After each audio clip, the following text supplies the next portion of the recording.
mərhəmətli və rəhimli Allahın adı ilə.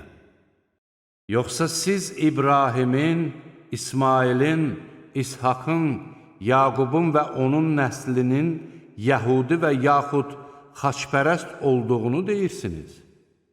De ki, siz daha yaxşı bilirsiniz, yoxsa Allah? Allahın onlara nazil etdiyi şəhadəti gizlədən kimsələrdən daha zalim kim ola bilər? Allah sizin etdiklərinizdən xəbərsiz deyildir. Onlar bir ümmət idi ki, gəlib getdi. Onların qazandıqları özlərinə, sizin qazandığınız isə sizə aiddir. Siz onların etdikləri barədə sorğu-sual olunmayacaqsınız. Səfeh adamlar deyəcəklər, onları üst tutduqları qiblədən döndərən nə oldu?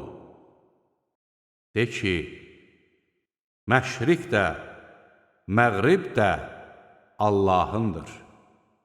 O, istədiyi kəsi doğru yola yönəldir. Beləliklə, biz sizi orta bir ümmət etdik ki, siz insanlara şahid olasınız.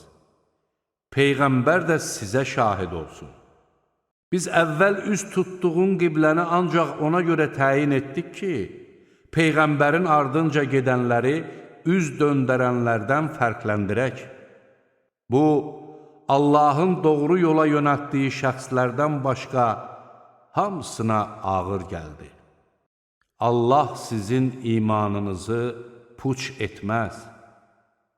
Həqiqətən də Allah insanlara qarşı şəfqətlidir, rəhimlidir.